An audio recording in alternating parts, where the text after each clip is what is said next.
All right. Uh, Welcome back to the Talk Past podcast.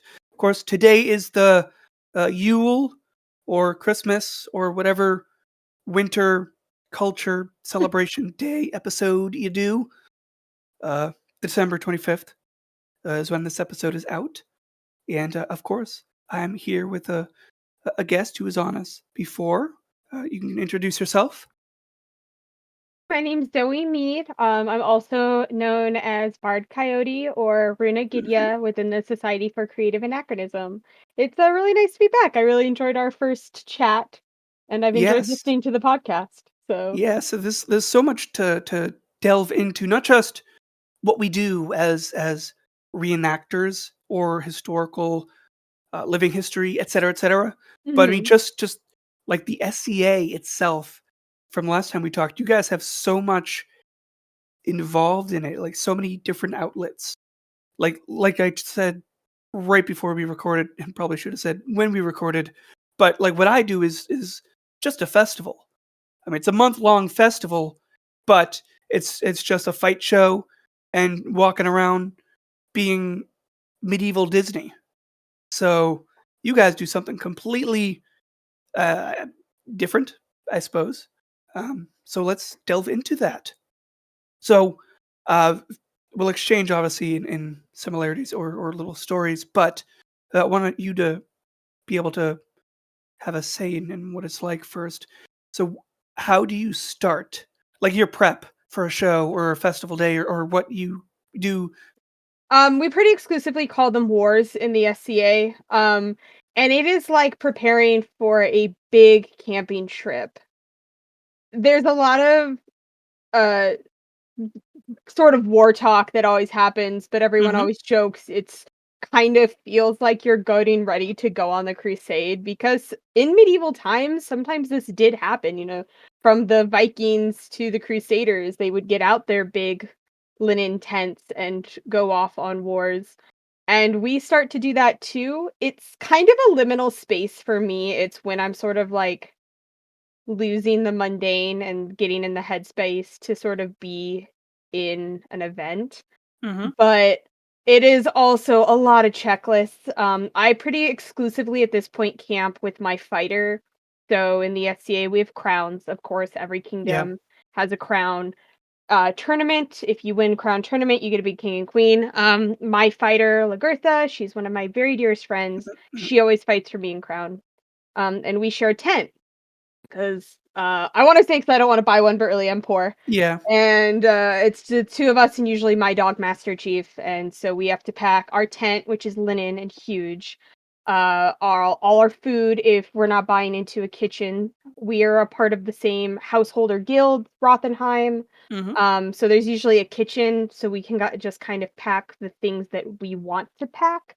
Okay. Um, all of our clothes, which of course are historically accurate, it's usually a lot of our wars happen in chillier times because Arizona's so hot. Oh So it's a yeah. lot of like wool dresses, linen underdresses, furs, cloaks, that kind of thing. All of Lagertha or Jackie's fighting, so all of her armor, her shield, her quote unquote swords, which in the SC are made out of rattan, so people usually Hmm. call them sticks. Her helmet, and then anything my dog needs, and then we squeeze Yeah. into the front and we're ready to go. We did have a trailer at one point that made it easy. We got to use it twice and it got stolen last year and we just Oh. haven't gotten around to buying a new one. Well, stolen in 2019, I should say, and we haven't gotten around to buying a new one because 2020 happened. There hasn't been Yeah. any events. Oh yeah. Yeah. Uh. Well, that sucks. Yeah, Um. life. Yeah. No, I went through the need of tents as well. I made yeah for our festival. We mention it quite a bit because it's kind of amusing. But at the old site, they're at a new one now. But they used to make like a little tent city, and Hmm. um, I've seen pictures of some events, uh, both Pensic but other battles or wars, as you mentioned, where you guys kind of have like a tent city as well. Is there something where you like claim space? Yes, so it's actually it's the funniest part to me, really, is how modern the SCA is. Mhm. People will talk about how it's a lifestyle and you really give up the modern and the mundane, but so much during and leading up to a war or just any event, but particularly Yeah. a wars, is all about logistics. So wars tend to include more than one kingdom. One kingdom is usually the host, such as the case with Penzik, which is held in Pennsylvania, or S.C.A, which was held in Mhm. Arizona, or Great Western War, which is held in California. Um, but a lot of kingdoms participate because these are our big events. These are where we have all of our biggest interactions.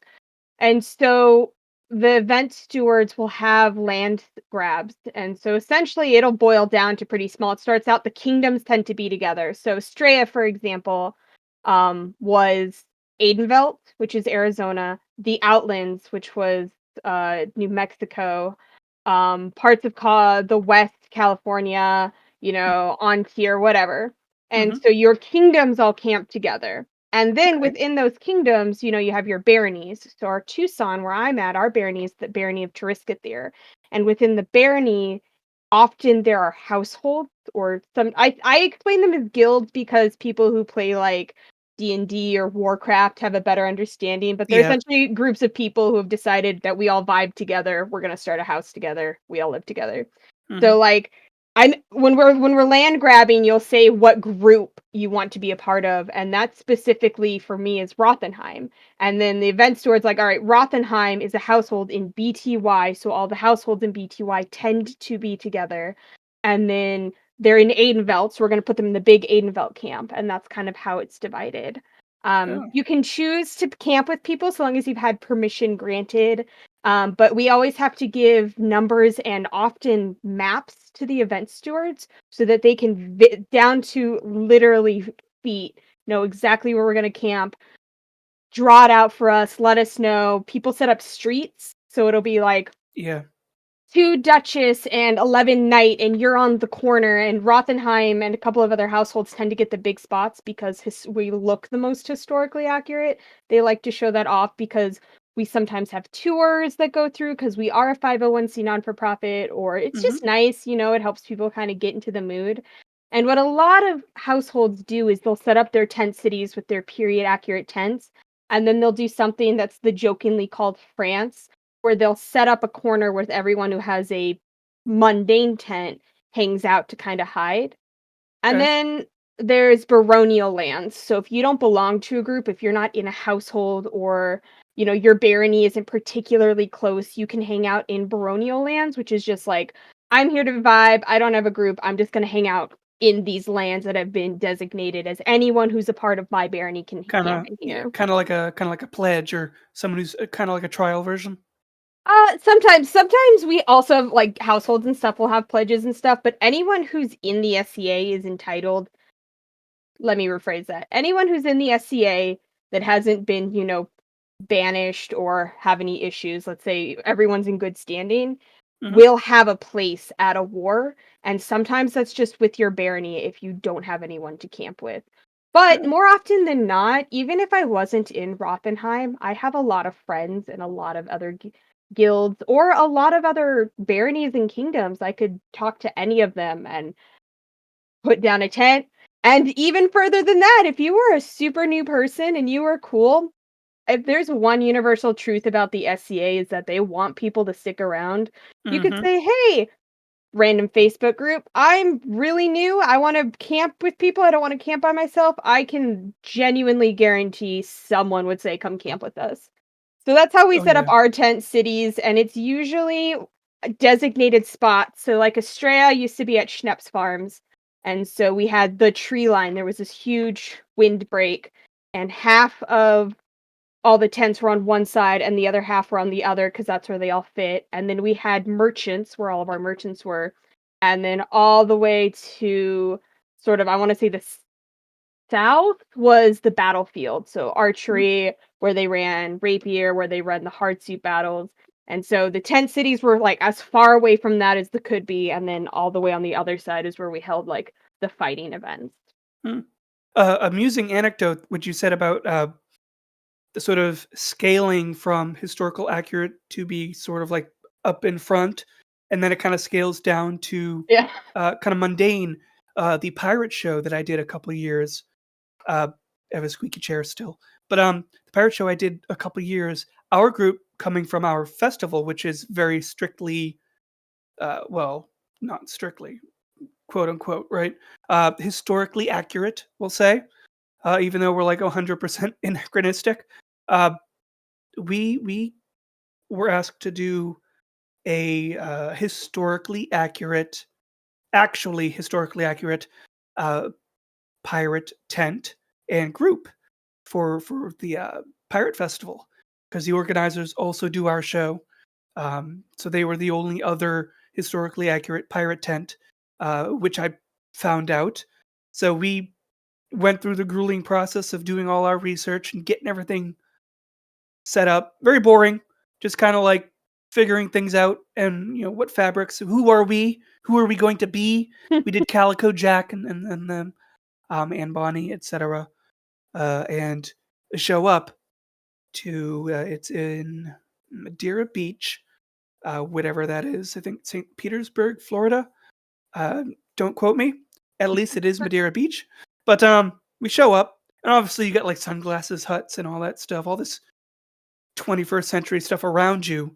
But not just that, but it's also literally laid out on a street.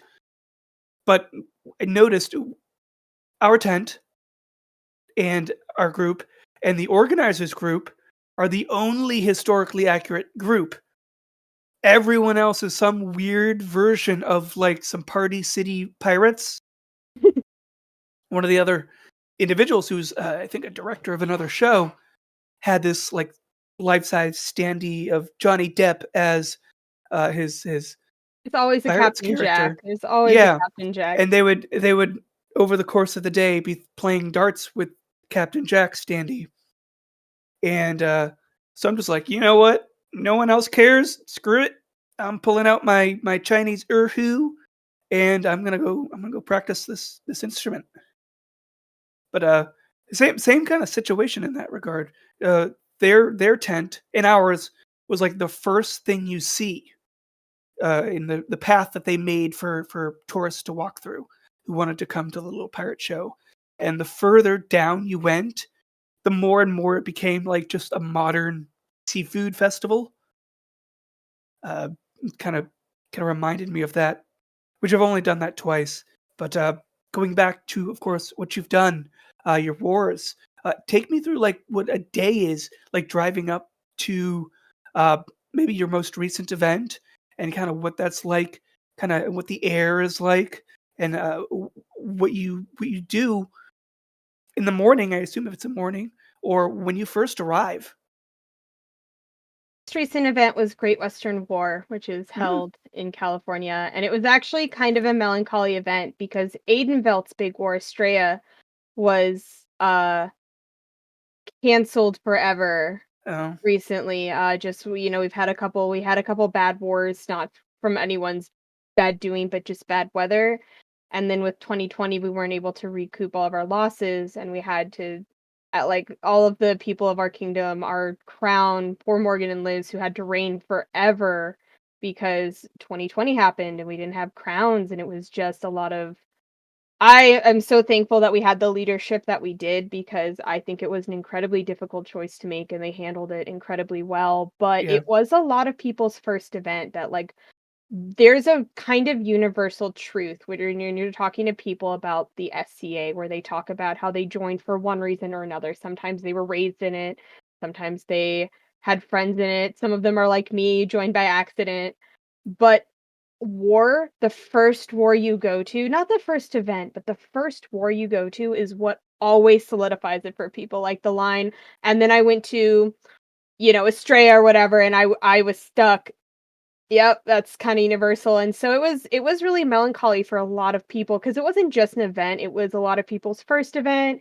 There were things that happened at Estrella, kind of these time-old traditions that were really important to people that of course can be carried on, but it's difficult while you're also trying to navigate new situations.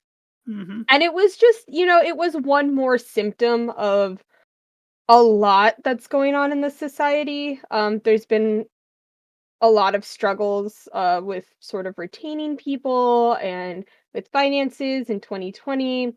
And so a lot of people were bummed out, and I was kind of one of those people. I'd been doing really well sort of with online SCA because Bardic kind of finally got its chance to really shine instead of what my peer calls kind of wallpaper Bardic, which is Mhm. this, you're in the background, you're there to add to the ambiance, but not the focus. Yeah. We kinda got to be the focus, and I'd been having a really fantastic time with Bardic. I won 5 championships, I became my baronial bard, I won our 50-year competition, and so I was, like, high on life, and then I had all these plans for Estrella. Estrella got canceled, and I was like, "Well, okay." And so Yeah. everyone had told me, "I know Estrella means a lot to you, and it meant a lot to us too, but you should go to Great Western War because it's kind of a huge fan favorite." I was like, "All right." So I went with my fighter Lagertha, our dear friend Sir Wolfgram, who was kind of our little ringleader. Certainly, he's absolutely wonderful. I love him to death. Mhm. Um, and then our friends Nico and Ida. Well, Ida. Ida Grimm and Nicodemus, who is Wolfgram's newest squire, and then one of our friends who'd lived in uh, the barony of Triscathir, but moved away, Emma. And it was a really fun encampment. We set up a bar. That was the only thing I asked for.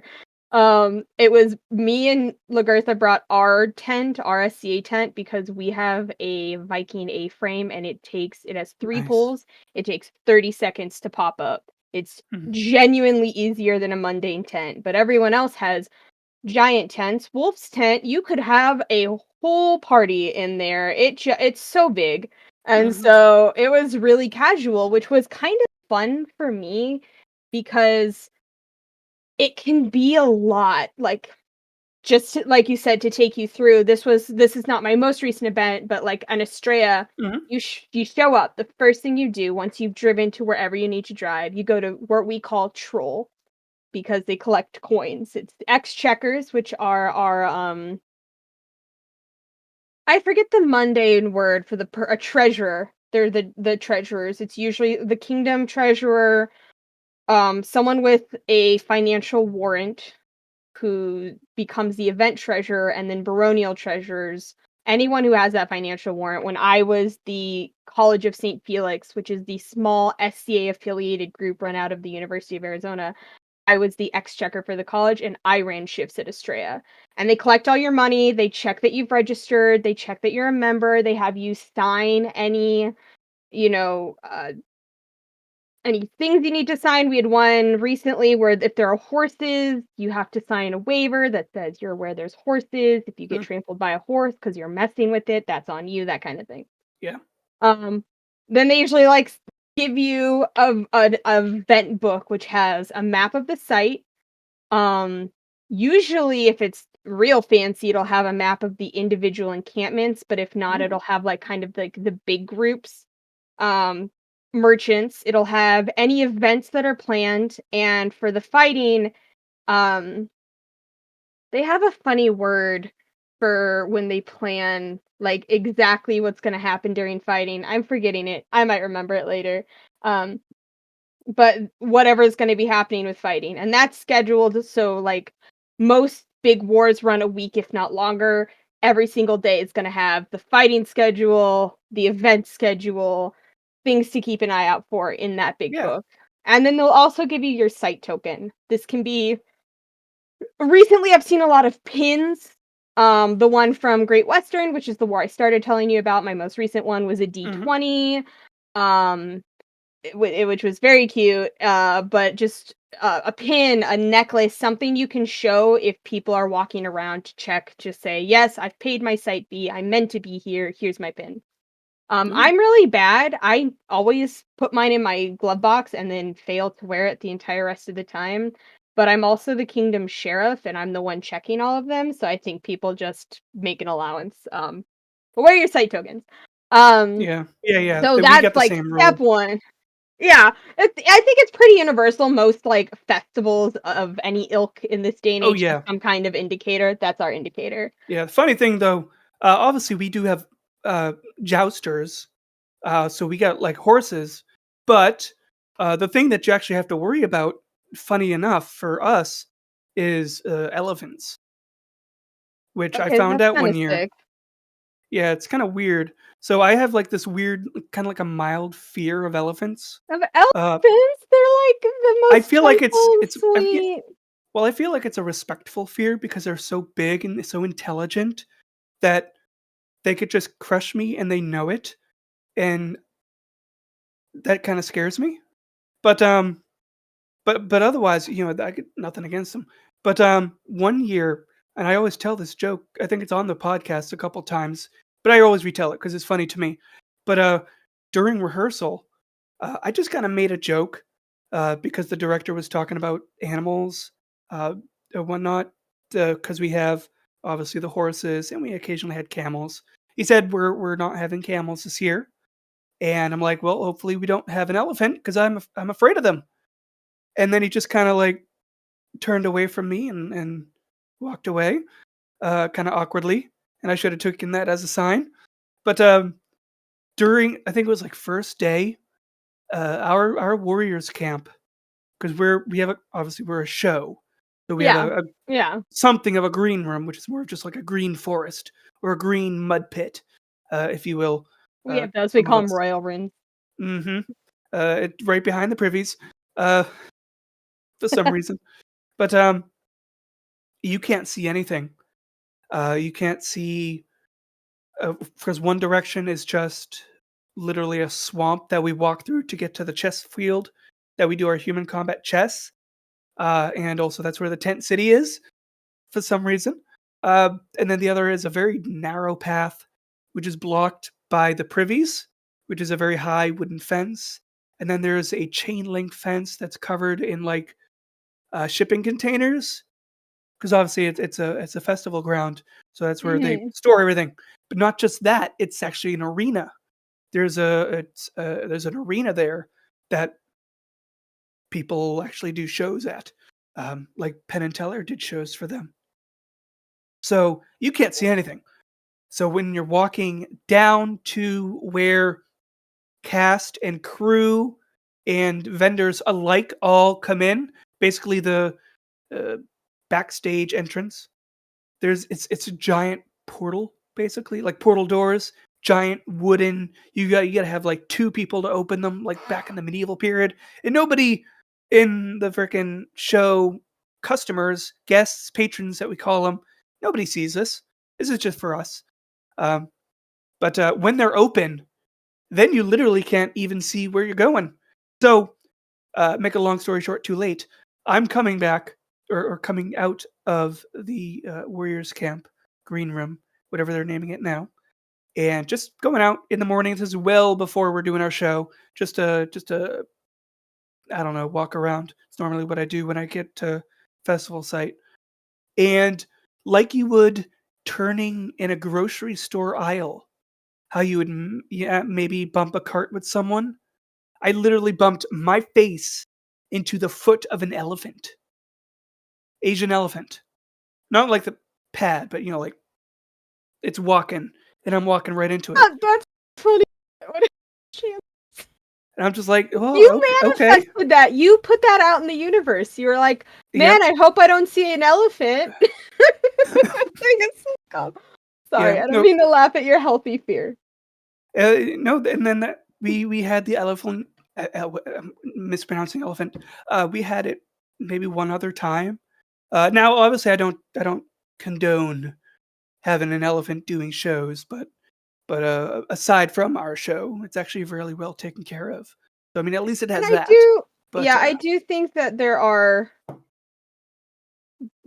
ways to treat elephants in captivity well. I yes, obviously can't weigh in on this, but I don't know that we can cast one big giant wand and say every elephant in captivity is treated badly. However, right, right. good point, good caveat, ethical treatment of animals in performance arenas and all arenas is important. So, Oh, yeah, but that was a weird moment for me. And ever since each show that elephant, it's always been the same one, the same Asian elephant. Uh, and every time I ask every year now. I all ask right. every year, are we having an elephant? Do you know just the to make elephant's sure. name? Like, it feels like a I very don't. intimate that's really the saddest part of this whole story is that at this point, you've You know, I'm not had sure it was spoken to me and I would have just let it go over my head. much over One of it. the other bigger thoughts in my head during those shows that the elephant is also doing Oh, no, there's is an every elephant? time.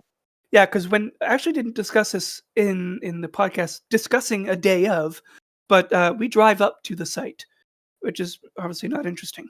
But, we drive up to the site and we unpack. We have to unpack everything and then drag it like a mile to our site. Um, Not really a mile, but it feels it when you've got armor and swords and Yeah. gallons of water and this little red wagon. On those show days, I'm always like, okay, where's the elephant? I'm in. I have no clue where this elephant is. I'm in the same vicinity as this elephant, and I have no clue what kind of if it's if it's in a pen, if it's just kind of walking about all willy nilly. I'm like, where is this elephant? But beyond that, it's never really an issue. It was just that one bump, and then I tend to just avoid it. I wish we had something as dramatic as an elephant at S.C.A. Oh events. Treated well, of course. yeah. We don't even have horses anymore. Oh I mean, that's not funny, that's cool. yeah. It did remind me, we do have kind of, a setup situation too, where the very first people who are allowed into events are merchants. Okay. Merchants get to kind of set up the day before. They set up Merchants Row. They bring in Yes. what they need to, be set up and ready by the first day. And some merchants, like the first day that people are there, are already like ready to sell stuff.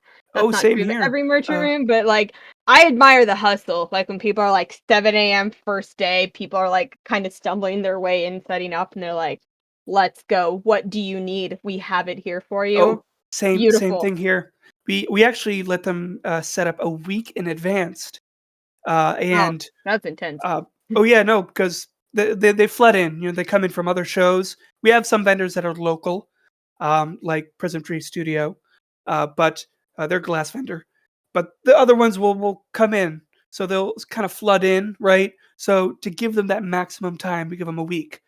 But also, tee hee hee, they're all open by the time we, the cast, who are usually the first people actually on site during show day, can go and be like, I need this, I need that, I want this, I want that, and give them their Thinking with first the big sales. brain. Thinking with the big brain. I love it. I have Mm friends hmm. that are Mm hmm. vendors. They're always ready to set up. And so that's kind of like the very first people in are always going to be vendors, and event stewards. And then we have a Yeah. setup day. So camps that need big things set up can come in a day before the event officially starts. Part of it is generally speaking, you're assisting with setup of like our kingdom tent. So the crown has they're not generally speaking when you're royal you don't belong to necessarily a specific group. There's usually someone hosting the king and queen and it's the royal encampment. It's got our big tent that the um thrones sit under and the flags and all of that gets set up. You help with the merchants if they need it. You Mm hmm. help set up watch and all that. A lot of the officers will show up. I usually show up on the first day as sheriff. I because I'm always part of watch. We Oh go through kind of what we need to do for watch. So you go to troll. You say, "Hey, I'm meant to be here. I'm on this list." And then when the event starts, you go back and you pay if you haven't already preemptively paid, which you usually have. yeah. So like that first day, I like doing that, being sort of the first person there because it gives me a second to kind of breathe because these events Yeah. can be I feel silly calling them intense, but they can. Oh, I imagine, because I mean, our show normally gets in thousands of people. It is for someone who's socially awkward or social anxiety driven, as most of our cast actually are. It can feel like a lot when you're having to walk through 2,000 people, when Yeah.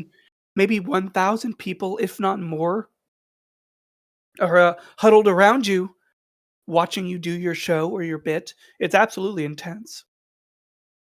Yeah, and I agree. It's it never seems like as many people as it is, but then, like, by the end of the day, I'm like, "Oh, yeah, I talked to everyone under the planet.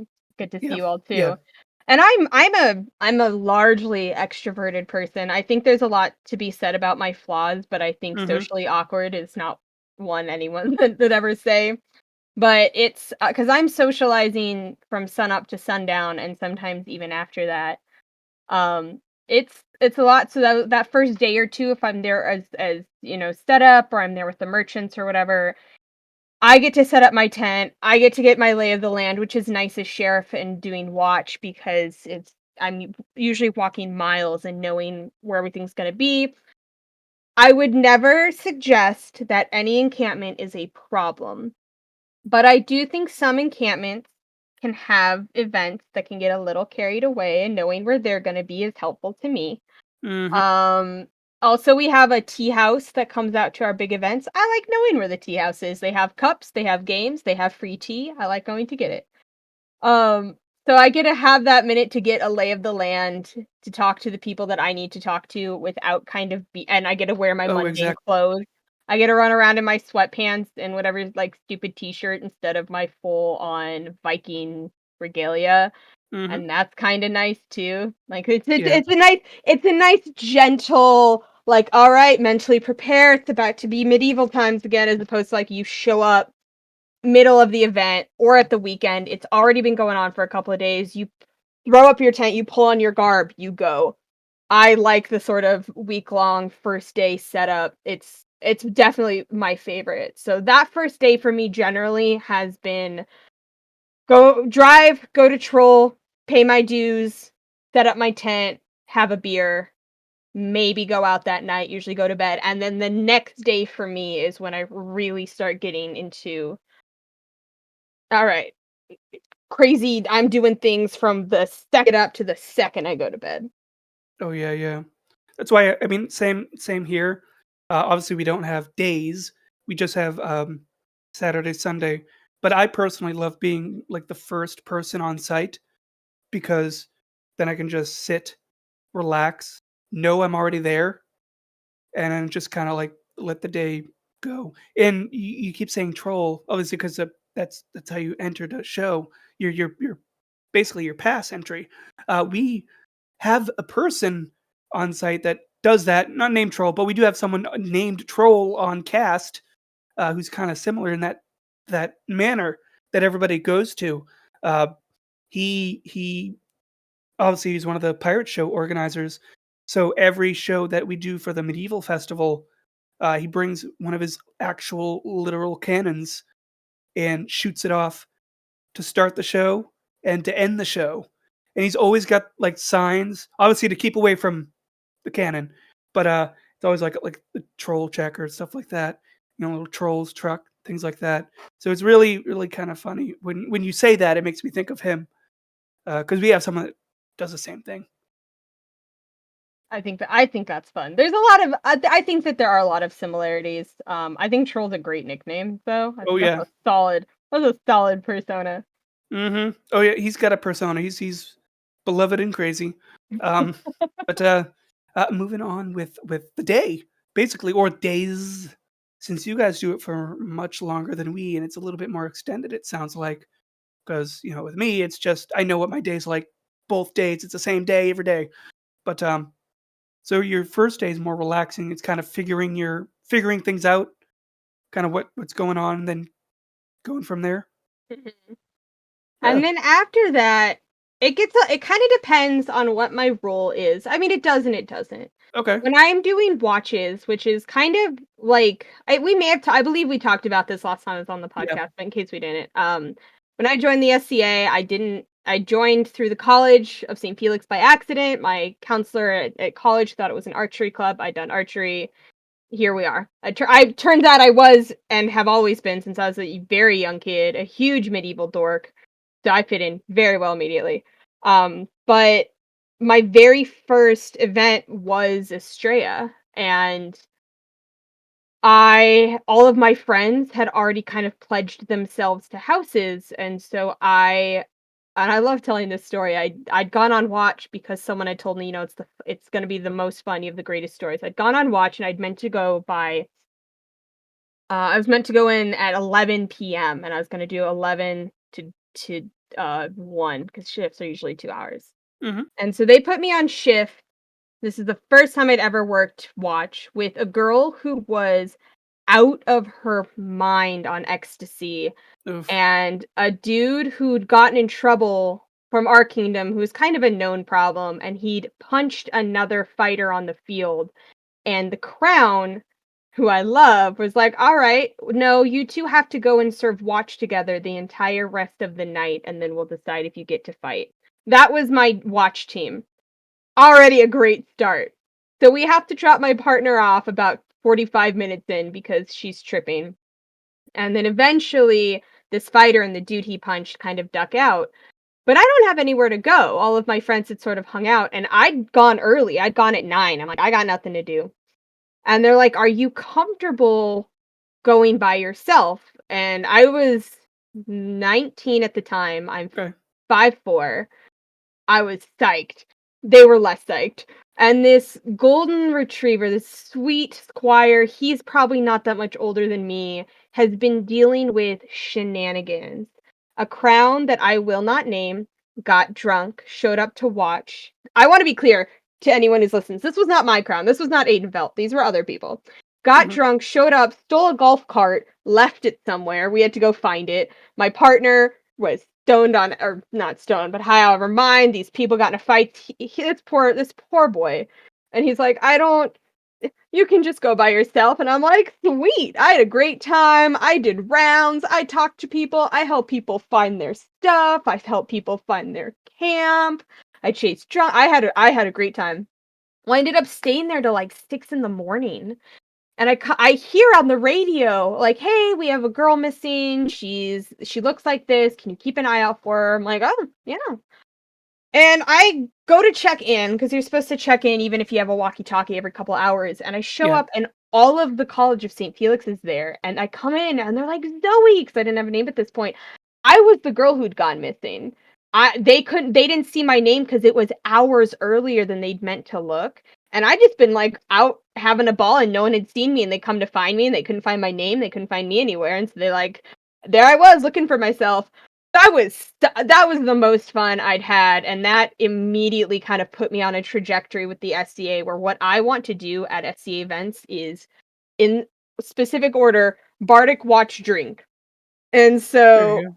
every once I became sheriff and I started working as one of the deputies of the watch, that was kind of my job. I think last Astray I served 80 hours during the war. Well, all I do is walk around. Me and I usually serve by myself because I'm the sheriff. Generally speaking, you always have a partner with watch, but it's me, and I have a my dog Master Chief. He's a big pit mix, and that's my watch buddy, and they give me a golf cart and we ride around. And so to go all the way back to answer your question, like what my day looks like is usually watch. It's usually walking around. I check in the morning. I do my shifts. Then those shifts might be the whole day if we don't have enough like volunteers, Yeah. and sometimes the whole night. Um, Walking around, talking to people. I have a golf cart. Usually I'll bring water. We'll get walkie talkies like, "Hey, this person's injured. This person's disabled. We need you to bring them." I talk to the merchants about their concerns. And that's kind of my day. Usually camps have chores. My encampment's no different. I sign up for kind of as many, at least two, but I try and sign up for more. It's usually like cook breakfast, eat breakfast, go on watch, come back for lunch, help make lunch, eat lunch, go back on watch, come back for dinner. And at night, the only time I ever kind of allow myself that break from watch is to do bardics because my S.C.A. goal and persona and kind of who I am in and out of the S.C.A. is a bard. And so my nights for a couple hours at least are usually any bardic competitions, any bardic circles, any bardic classes, and then I go back to watch. I But, think for more oh yes. oh, no, go ahead, continue. I was just gonna say I think for more traditional people, days might look a little different. If you're a fighter, you're on that field. That's what you're Oh, doing. You are doing the word I can't remember, combat is not the word I remember, but they have all these different plans. They'll have pickups, which are just people kind of fighting along the sides. They'll have big battles, little battles, res battles where you get to come back, we'll have bear pits. They're fighting. And then the rapier fighters are also fighting. They're doing castles, they're running through the woods.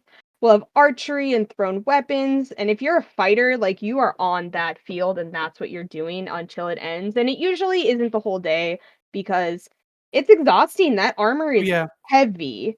Oh yeah, And for us, I mean, oh yeah, you guys our know. fights are just I mean, that is our show. I mean, we do improv all day long, right? But the fight part we rehearse and choreograph for months.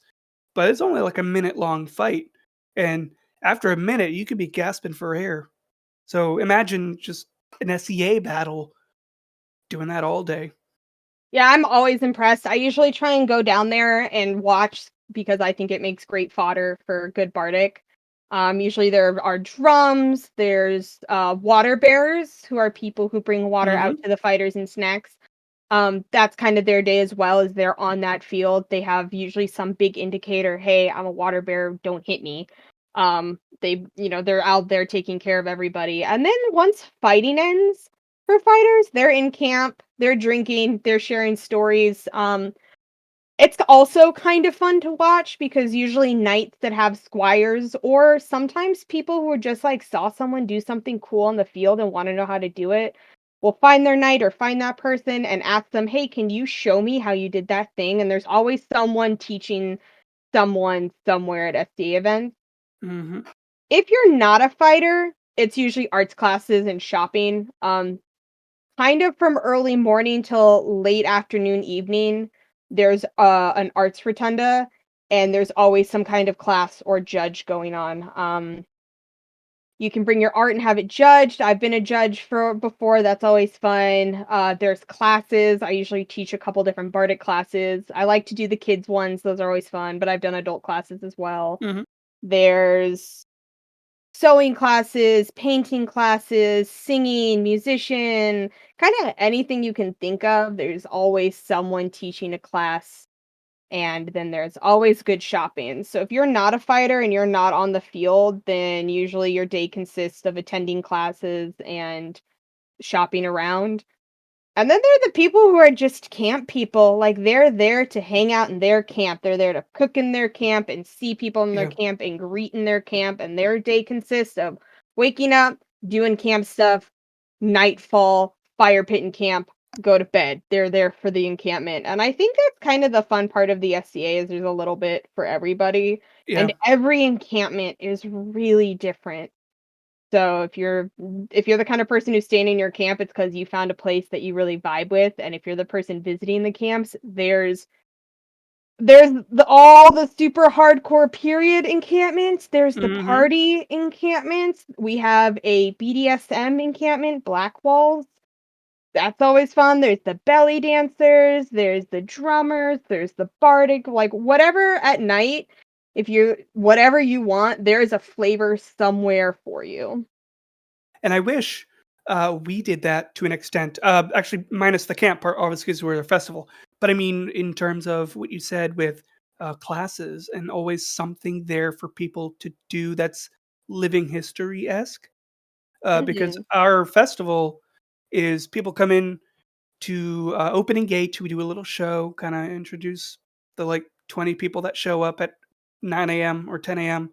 What our scenario is that we always figure out minutes. That's the word I'm trying to remember. The Oh, scenarios. there you Yes, they go. run scenario. Thank you. That was Mm. gonna drive me nuts. Thank you. Oh yeah, like the last episode, I mention like before we do anything, we have no clue what we're doing until we actually start doing it. But so open a gate, and once they come in, it's really just vendors and stage shows. There's no living history. There's no like learning anything in regards to medieval history. And I wish, because the episode after this that I've already recorded with one of the people that does the show is we discussed, we wish we could infuse more living history, teaching people how to do things that they did back then, including ourselves. Sometimes the best bits is just plopping down, making chainmail or making uh, whatever your character, if your character is a crafter, Like we talked about tablet weaving in the next episode, so I won't delve down too much there. But she just plunkers down, starts doing a historically accurate thing, and people just automatically gravitate toward it. And then you teach people. Our show doesn't have that, and I hear and see a lot about the SCA and how wide of a variety of content you guys have to just engage in for all of your events, your wars, from Penzic to Australia that you mentioned, and the one in California. There's so much going on that you can spend a day doing only one thing and never experience everything. And Absolutely. we don't do that. And I think that is I don't necessarily want to say that's a shame because I think goals of different sort of these sort of medieval reenactments, however you want to call it, Hmm. groups are all a little bit different. Yeah. The SCA is a hard beast to explain to people because of course it was started by a bunch of like California hippies who were Hmm. celebrating their friend graduating with his degree in medieval studies. So the story goes, they have a party, they go and they protest the modern era, such as the SCA. And then it got so big that it became a 501c, but in order to do that, the culture had to change. It couldn't be high fantasy. You used to be able to pass names like Arwen or like one of my um favorite bards is Baldwin of Erebor. Like you can't pass names like those anymore because there's Oof. not a historical Yeah. basis. And so the culture changed, but the goals still remain in that if you want to learn about the medieval period, if you want to learn about anything from the Vikings to Queen Elizabeth I, someone there is going to teach it. And if you Oh want yeah. to dress up as a jingle bunny, as we like to call them, which I say, I want to be clear with all the love in the world, but like the sort of deeply inaccurate bedazzled bras and jingle skirt Oh and yeah. belly dance around a Yep. drum, you can do that too. We have a encampment clan Nightwolf who's kind of not as much around anymore.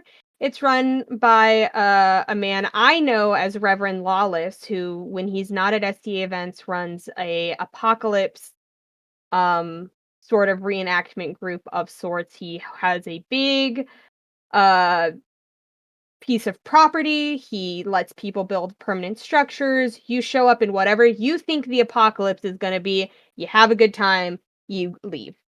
But he liked kind of that sort of festival vibe of the SCA. He started his house clan Nightwolf, and they would just throw one big giant epic party, and you can go and be a part of their party, and it was great. We got that. Like I said, we have Black Walls. It's not actually called Black Walls, to be honest. I couldn't tell you the name of it. Everyone just knows it as Black Walls because of its infamy and because of the sort of our nature of their encampment. They have 8-foot tall black walls that you cannot see through or over, and someone checking ID at the quote unquote door. Everything. Like a But I medieval speakeasy. kind of, except for where you go in and it's more, I would say, a brothel. Yeah. That's Okay. exactly what it is. It's a medieval brothel. You know. Um, but and more power to them. I say hell yeah. Hmm. But I do think that that's kind of been the one universal truth of the SCA as we've sort of kind of moved from what we are has been the artisans, and people will disagree on me with me. I'm nothing if not known for my controversy. I think people will want to place the sort of continuation of the SCA on the shoulders of the fighters, and I think there's certainly the cornerstone of the SCA. We couldn't exist without the flashiness of the fighting, and also that's kind of the Camelot of it all, like that winning crowns and watching crowns and all that nobility and all of that energy that the fighting brings on is vital. It's incredibly important. But the artisans that are teaching sort of these, because nothing about what I don't want to say nothing, but the majority of what we do with our fighting isn't historically accurate. It's Oh not yeah. like No. Same here. and that's fine. I think the spirit maybe of it is a little historically accurate. Maybe some of the styles of armor, if you squint, but like hitting each other in a made up martial art form with all these made up rules with glorified bamboo is not historically accurate. Yeah. But being taught how to dye silk with yarrow or crushed beetles is. And Oh, I yeah. think those artisans who have, like, these corners set out in, like, the quiet corners in the SCA world at these events, like, it's part of the thing that really drew me to my Camp Rothenheim is I think our heads of house genuinely really wanted us to be a fighting house, but I think we are by far more known for our artisans than anything else. Sir Ivan, of course, he's an amazing woodworker, amongst other things, and Yeah. he's always out. He brings up a whole woodworking setup. There's a famous story of him making a bench that he still has when at one event out of wood that he found. We have Mistress Magdalene, who's I love her, amazing bard. Very good lawyer in real life, but amazing bard. She made an oven at our last astray, and we baked in Mm. it. And it was historically accurate, and we talked about it. My house has had dye classes. They've roasted things on spits. Like there's been, if you want to feel like you're in the medieval era, if you want to feel like you're a Viking in a Viking village, and come into these camps and have these classes, and it, I think fulfilling that need that the society kind of always aimed to fulfill of letting people kind of go back in time. Mhm. And I think that's really what makes the SCA kind of what the SCA is. And I think those kind of places are really important to have in people's days in order to have them have these fulfilled wars and keep coming back. So I do think that for any medieval reenactment group or any sort of anyone that's trying to kind of capture that vibe, even like Renaissance fairs and stuff, having those classes can be a really great way to keep people coming back. Yeah. So everyone I know, even the fighters, like even I know people who are dick jocks who like joined the SCA not even because they gave a damn about the medieval period. That's the funny, not to segue off of like this is not meant to be a complete nonsense. We'll circle back around, but like the amount of people I've met in the SCA who didn't know or didn't care about the medieval era or the Renaissance or Vikings or pirates gave absolutely no and joined the SCA anyway is far more than I thought. And I think I'd love to sit there and dissect like what about the SCA brings those people in, because when you look at the SCA for what it is, it's like genuinely the nerdiest thing about Oh, me. yeah. And I think I'm one of those people. Like, really? You're I'm oh, I'm so fascinated. my thing is I love dinosaurs, paleontology, and, the cosmos, right? The universe. So But you're those are in a my medieval reenactment group? yeah. So, I got in completely by accident. I had just moved down to Florida, and I got swept up doing a Harry Potter thing for the grand opening of, the Wizarding World of Harry Potter, and the director is just like, "Hey, you wanna do this?" And I'm like, "Sure." And then, the director of the fair was like, "Hey, you wanna do this?" And I'm like, "Yeah, sure." And then started doing it. However, uh, literally, and my apologies to all of them for like, yeah, for like the past 10 years, I did no research on any of the scenarios we did at all. Beyond maybe like just listening to the director say what we're doing, right? With the exception of when I had to play the king, because I kind of had to know what was going on. But even then, I only researched the actual battle that we did, and then I only looked up that one person because okay, Alfred, King Alfred, because I didn't want to know what happens after that battle, even though obviously that's when the Last Kingdom was out, uh, which give or take inaccuracies, I liked it for the time. Um, so I wanted Alfred's approach. I wanted Alfred's mind at the time. But otherwise, I really have no interest in the medieval period aside from a general interest in the aesthetic. Like I think most people just kind of like a general, generic medieval aesthetic.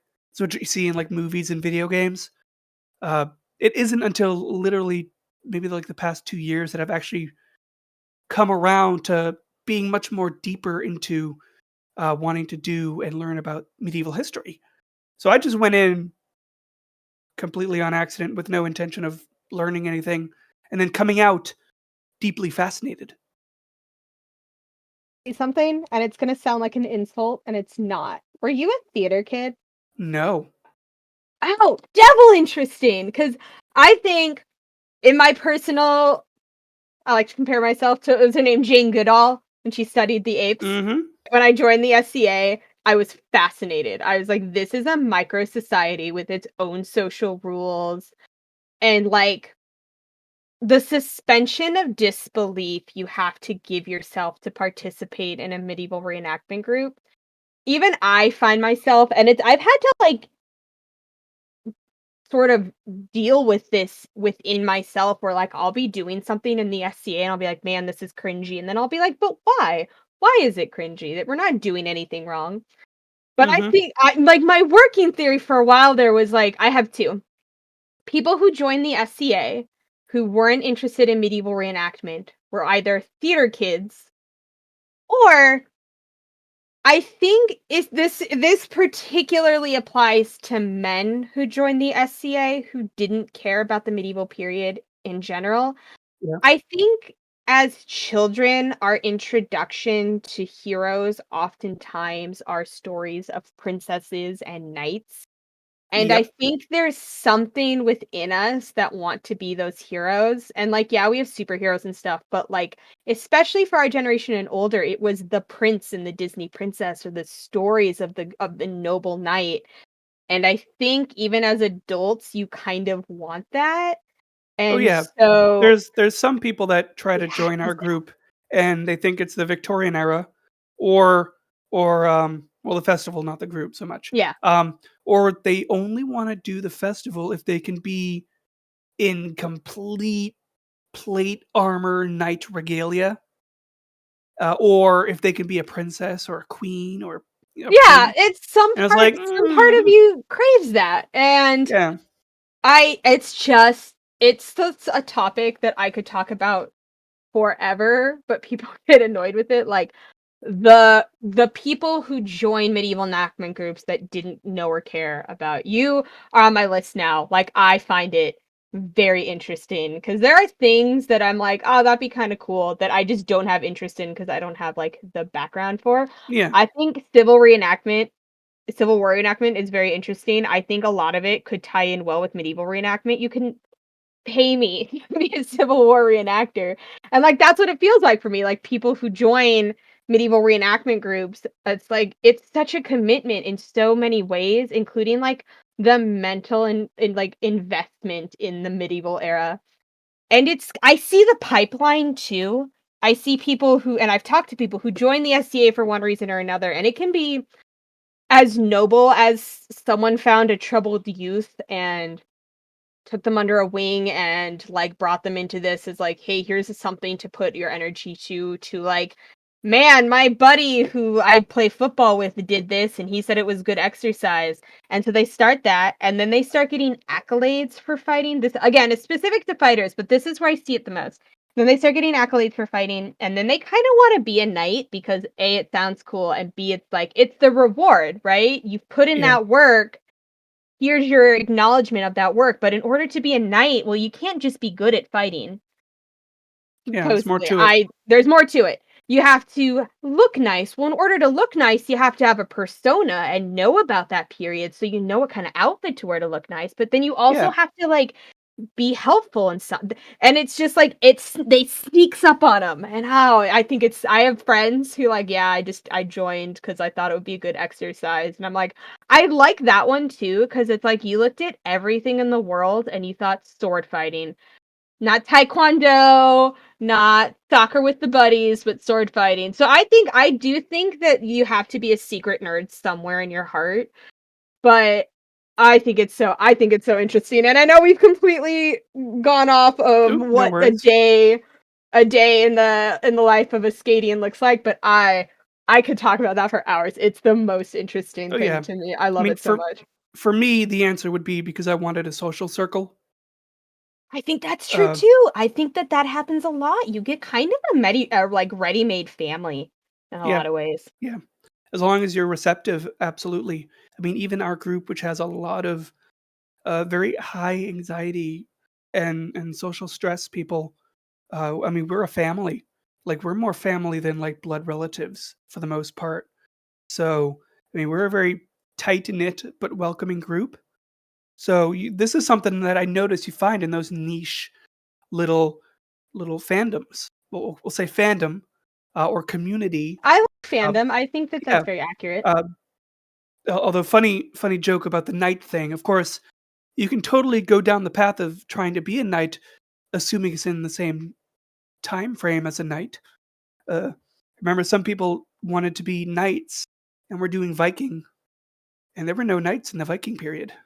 Yeah, and it's again the SCA play is kind of a fun. It's hard because we're walking a line. We aren't. People disagree with on that. Yeah, I yeah, will stand by my most controversial, gets me in the most trouble. I will stand by the fact that the SD is a LARP. People will be up in arms when I say that. eh, They are like, no, we're historical reenactment. I'm like, you have a made up persona with a name that has a backstory that you're pretending to be. What do you think live action role playing is? And they're like, well, it's not a script, it's not high fantasy. I'm like, so it's historical LARP. Still feels an awful lot like a LARP to me.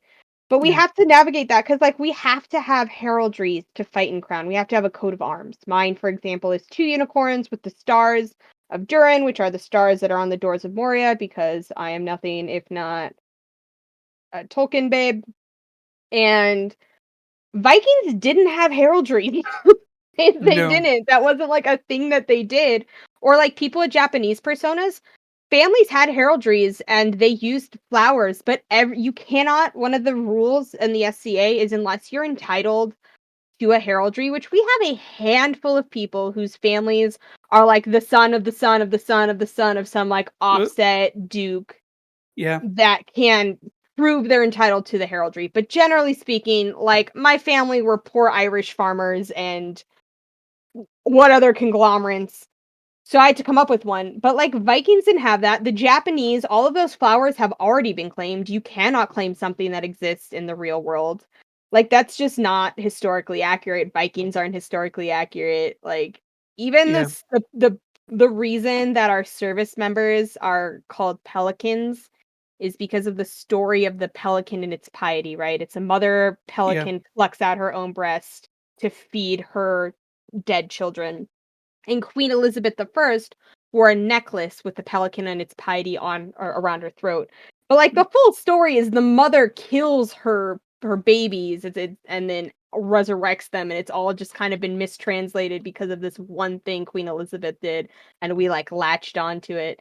It's oh just yeah, like we have to find those ways to kind of like meld historical accuracy with like the goals of the S.C.A. And hmm, that's why I say it's a LARP, is because we've come up with these internal societal rules that our personas follow, and we get rewarded for it. And I will plant my flag in this ground. I will have it out with anyone who says that I'm wrong. It's a LARP. You can yeah. fight me on that. I think I would describe us as a theater in the rounds. Theater in the rounds. Um, Oh, that's a good one too. well, like I said, our predominant thing that we focus on, even though it's not the majority of the show, is the human combat chess. We all are playing roles. We're given roles. Uh, Kings, queens, and people of importance are oftentimes also given lines. It's generally improv, but if the director has a vision, then he'll give you a line that he wants you to hear, or he wants to hear you say, and then you can kind of go from there. And out in the lanes, you're you're acting as your character for the crowd, like some sort of Shakespearean play, and you're creating bits and the story for them all around you. Um, we use real weapons We don't use historically accurate combat. We use stage combat.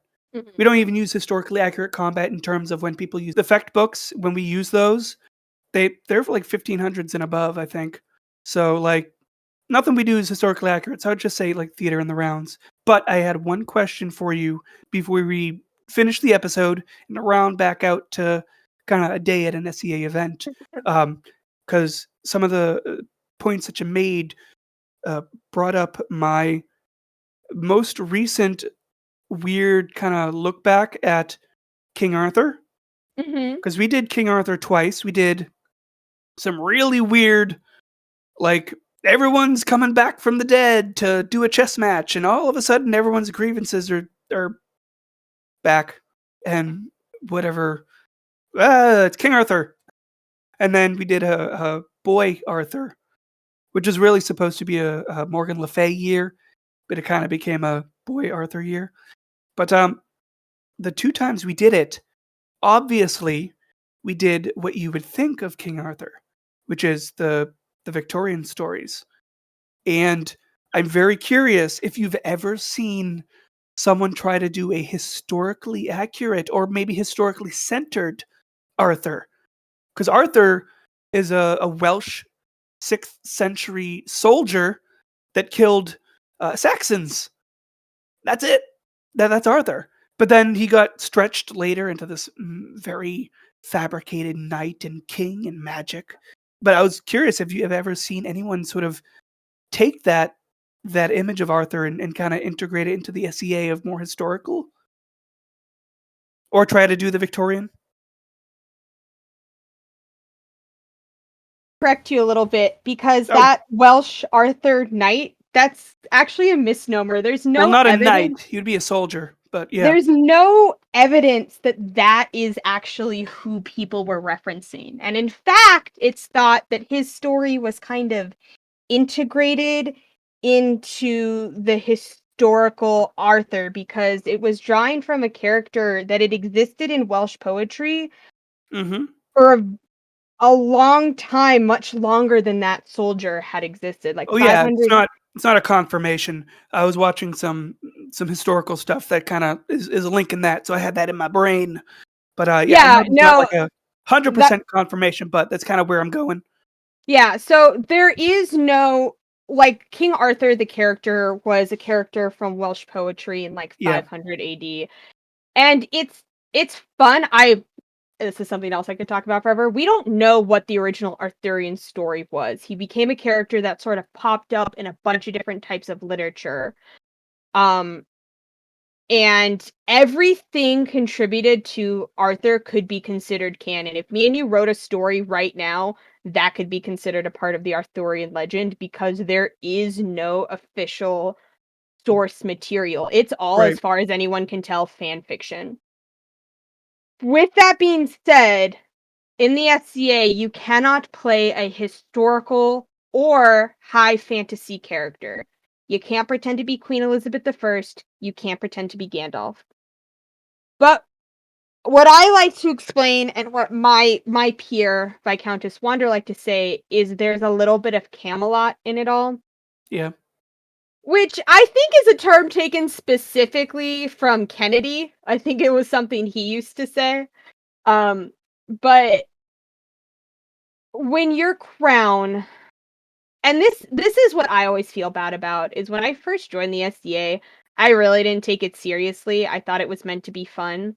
And even now, I do think people take it too seriously. People who say it's a lifestyle, I don't think you can hinge your entire I don't think you should hinge your entire identity on a hobby. And I think that's where a lot of people in the SCA struggle. I think it's where most of our issues come from are people who take the SCA too seriously. Yeah. But I do think it does deserve more formality than I first granted it because it's a lot of what we do is very important to people. And while a peerage might not mean anything in the quote unquote real world, like if you go up to someone who'd never heard about the SCA, who's like, I'm a knight in the SCA, they're gonna laugh you off. But you worked hard to earn that. Yeah. And it's the same as any kind of community. yeah, it's a Like, community, exactly. And when you're crown, you're the leaders of the community. You have to address issues. It's your job to kind of make the magic, to give the impassioned speeches, to make feel people like feel seen and heard. And while again, I do think it's dangerous to hinge your entire identity around one hobby, I do know people who don't have a community outside the S.C.A. So when they yeah. get acknowledged in the S.C.A., that's very important. Oh, yeah, same And here. yeah, and so crowns get to be Arthur. Like our we have some crowns whose praises I would sing from here to kingdom come because they're able to bring in that Camelot and they exude that, like, when I think medieval King Arthur in the story, the legend, and they show up and they dress and act the way that they do and they say the things that they do, I'm like, all right, I get it. I didn't get it before. I get it now. And that was kind of like the biggest growth that I had to do in the S.C.A. Was understanding that magic and understanding that Camelot and what it meant for people. Mhm. And it was great because once I understood that, not only did I fit in better with this sort of group I loved, but also like the things that I got out of the S.C.A. I enjoyed so much more, kind of knowing that I was contributing to that. Yeah. So I don't know that I can say I've ever had someone who straight out tried to be Arthur, though we do have a character called the Boy King, and essentially what happened, and I want to say he was at the Outlands.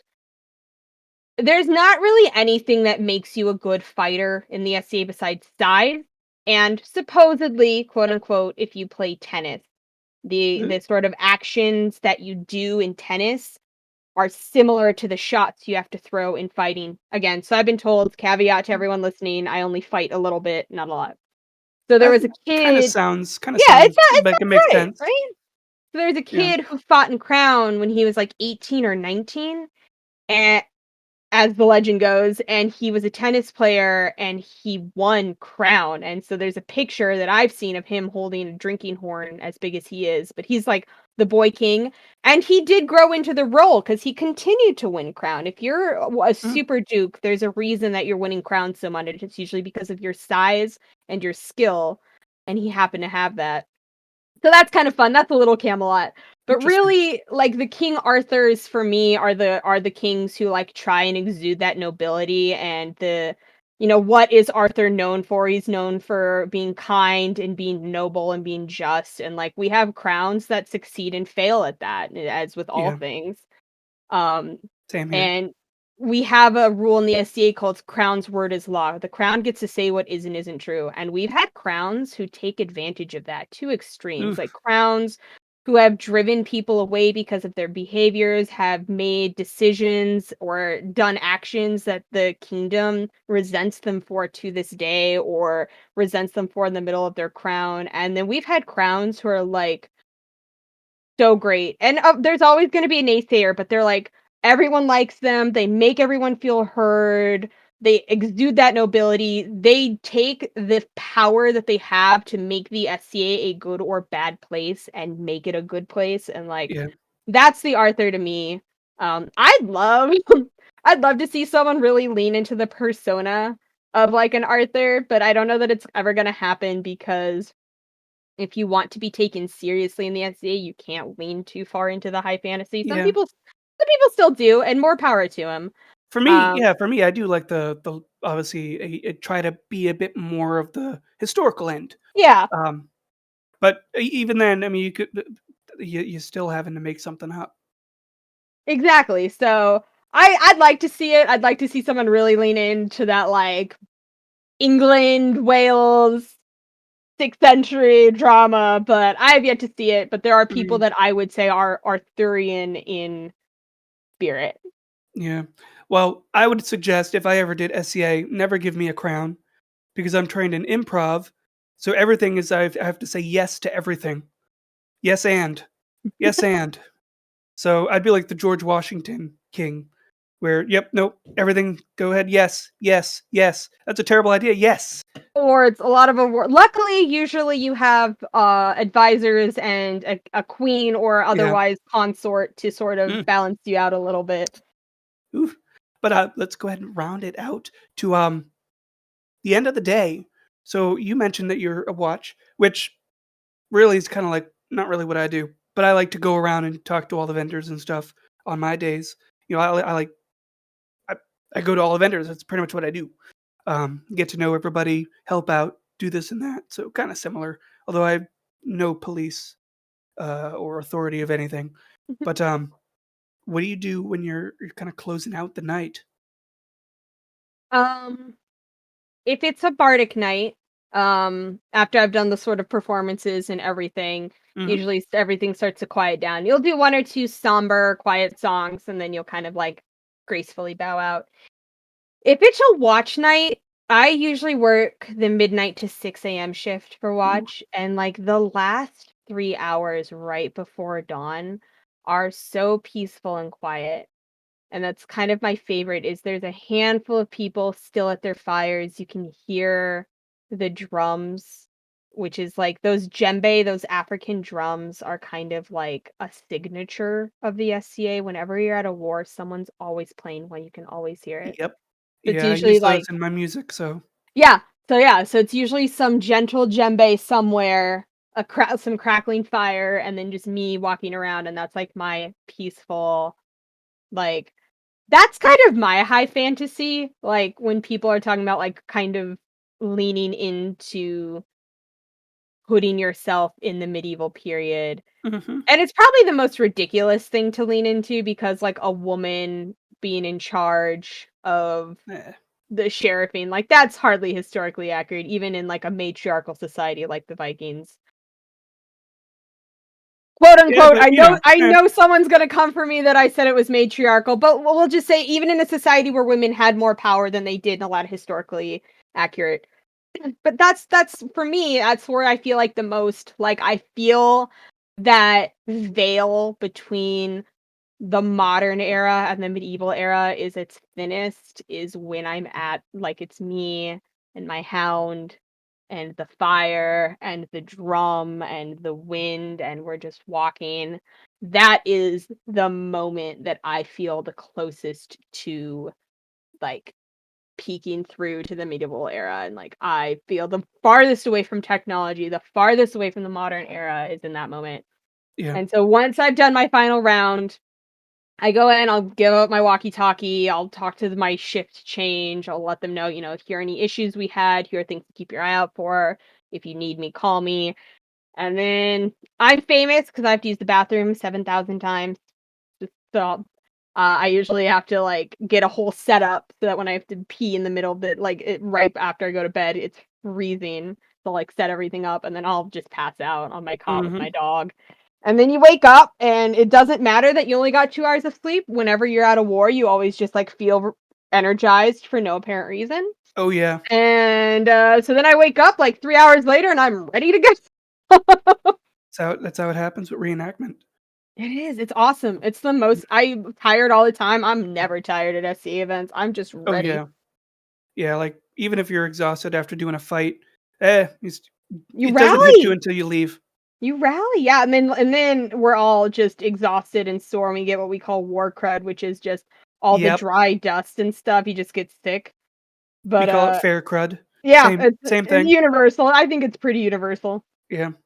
For me, you're that sort of, like, golden hour moment when you're kind of into it, is actually literally when I just show up and the sun is starting to come over. But here in Florida, of course, there's fog. At least in the site that we did previously. I haven't gotten to see the new one, but it would be nice and thick fog set on all of the lanes, so the chess field would be foggy and all the little medieval little vendor huts and stuff Mm. like that. So I'd being the only person there on cast, usually to walk out and just kind of take in the place. So that for me is what gets me into it. If I'm doing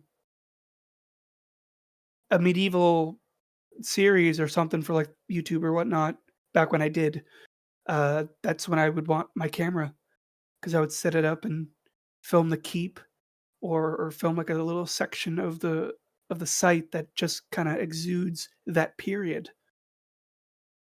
I don't know if there's any fog in Arizona, California, Texas, that area, but for me, it kind of makes it. And then you got the sun, is because obviously Florida is inches beneath the sun, uh, so it kind of creates that little escape. We don't have fog, but I always liked Estrella. It was named after Estrella Park, but of course means star, and so Hmm. it was held out in the farms, and it was so clear you can see the Milky Way. So like right at those like super late hours, like Yeah, my golden hour, it was so fun to look at the stars and find satellites and stuff. But I think that's kind of the fun about what you and I do is you talked about what a day might look for you. I talked about many days might look like for me. I think if you plucked anyone out of either of our groups and asked them what their day looked like and what their favorite part is, it's going to be different for oh every yeah, single person.